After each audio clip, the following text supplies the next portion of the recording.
good. How are you? Very good, thank you. Thank you for having us here at Aloha Coffee. We're here in Mount Gambier, seeing as we were racing in South Australia this weekend. We thought we'd duck up to Mount Gambier and catch up with the Allen family, meet the sisters, mum and dad, but also find out a little bit more about you, where you come from, and how it is you've come to be with us in Supercars. So give me a little bit of a tour. This is the coffee shop. Yep.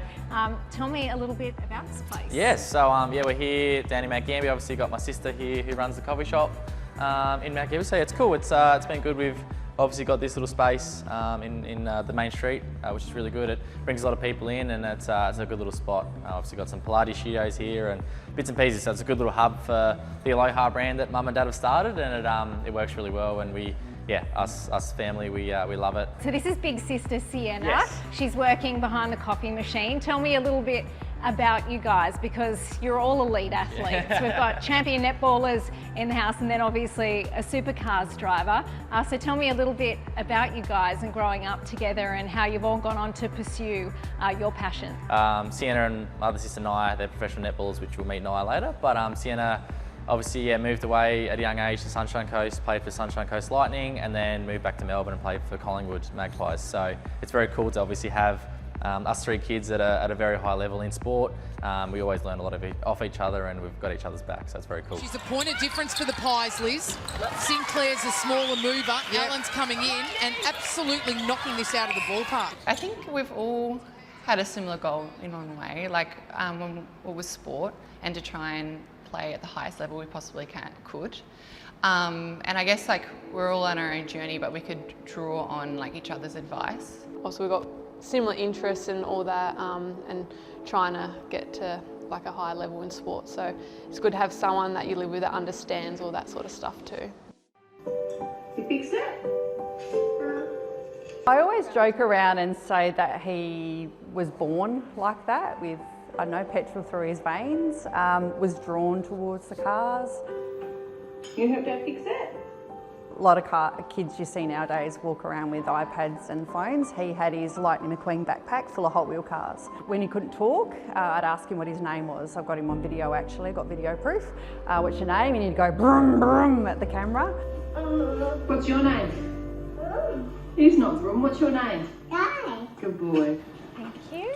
Oh, wow. Yes, a few toys here. A few toys, so I reckon, wow. Yes. All right, so what have we got here? All right, so we'll start at the orange one. This is, I built this when I was 14. You built this? Yes, yeah, I did. So we got it, actually local car. We found it in town, so it was good. I was sort of transitioning out of go-karts then. I was looking for a bit of a track car to learn in because I couldn't race then. So we built this. Good project for me. It also taught me a lot about the basics of a car, and back when I was doing go-karting, I did all my work on the car, but I never understood how a clutch works, you know, transmission, gearbox, and now it really gives me an insight to looking after my gear, and when the mechanics are up at me for wrecking stuff, I sort of get to understand, okay, and you know, obviously how an engine works. And so tell me about this one. Yeah, this one's pretty cool. It's obviously, factory black Anno Extrana. So Dad built this when he was 16.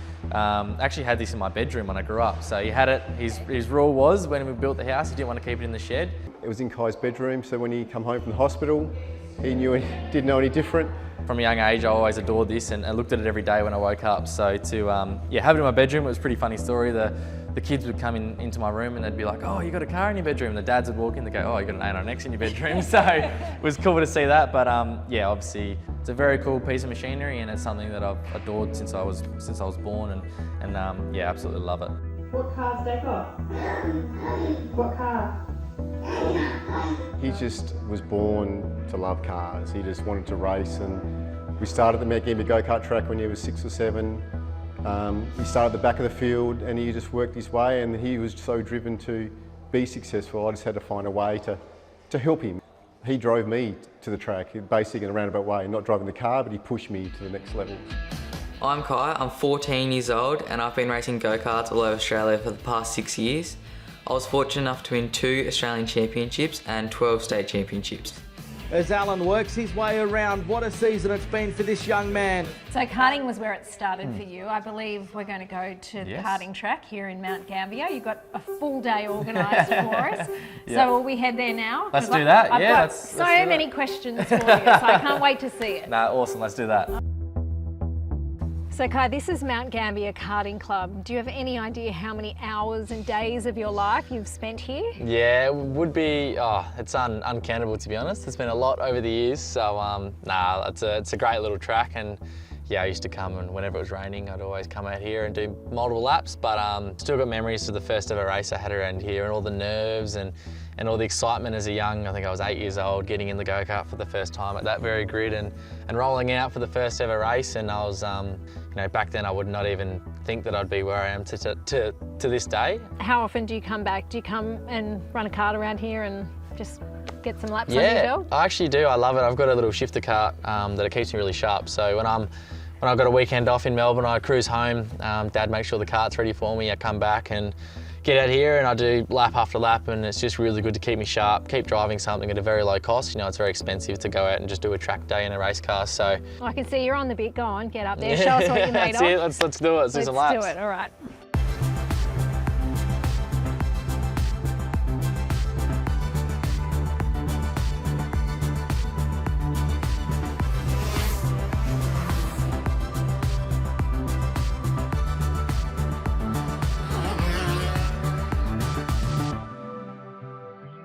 This has been your whole life.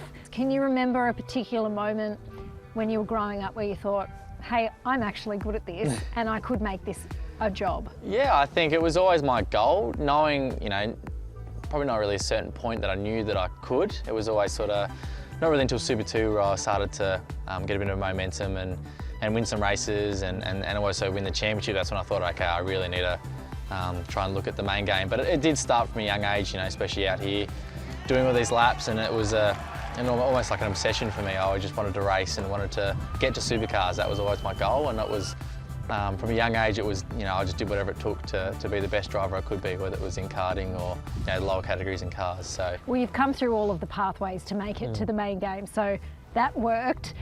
How steep is the learning curve for you diving out of that into the main game been? Yeah, it's definitely very difficult, but I think it's definitely the right path. I think 86 is a great space to start in. It's not too different to a go-kart, it is, but you know, you're in a lighter car, it's a bit less power, so it was definitely good. The pathway we've got now is awesome, and I think that Super 2 are doing a really good job. It's a high level now, it's very, very competitive. It does teach you all the basics you need to know. Heading into, you know, whether it's an enduro drive, you get to do your race starts and same tracks that you're being raced on. It'd be good to definitely switch up the calendar, which is good they've done this year. It's very cool to see that there's a clear pathway now, and I think that they're you know, it's going to be interesting to see the young talent like myself coming through, and I'm excited to race some of the kids that race in Super 2 in the next few years. You've hit the ground running, there's no doubt about that. You've tasted some early success. Was that always the expectation, or have you surprised even yourself? Definitely surprised myself. To get that success at Darwin straight away, I was pretty blown away and felt a bit like a fluke on Saturday. I'm like, oh, I think I've just lucked into this. But then Sunday to do that drive and sort of prove to myself that if I keep putting in the hours in the workshop and keep leaning on the engineers and everyone in the team around me and sort of do the work that I did pre-Darwin, it can help. And it's definitely sort of hard still to process that we're getting some success early, and I think now it's just taking that next step. We've just got to keep pushing hard as a team, and we're second in the team's championship. You know, Matty's done an unbelievable job this year, so I've just got to keep following in his footsteps and keep sort of marching. Big moment for Kai Allen in his career. Pretty surreal, to be honest, and to get it, you know, my last race as a teenager is pretty cool. Kai Allen! Yeah, I got a little bit teary, to be honest. Yeah, we were actually watching in the middle of the track, so we were like running flat out to try and get there in time, a bit short of breath. But yeah, we were just so super proud of him, and he'd been working really, really hard, and the time and the effort and a lot of the sacrifices that young kids, you know, are off playing and going to parties and doing all that sort of stuff, and he's just full on, you know, focused into trying to get that and to have that, tick that off the list. Yeah, it was super special.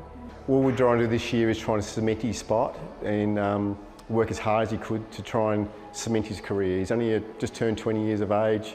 There's drivers out there who are low 40s. It can be a sport where you can race for 20 years, and it's important that you work hard at the start and then get the experience and then continue on to hopefully have a long career.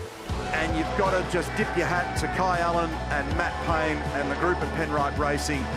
You know, Matty and I work unbelievable together. We push each other really hard, but it's a very positive environment there. There's no real, grief between us. We work hard and we enjoy each other's success. So I think if we keep doing what we're doing, I'm sure we can try and, challenge for some really big opportunities at some big races and also the championship as well. I think we just got to keep chipping away and hopefully, we come sit down 10 years and we've got a few more trophies in the cabinet and had a lot of success. But I'm sure time will tell. In car number 26, it's Kai Allen.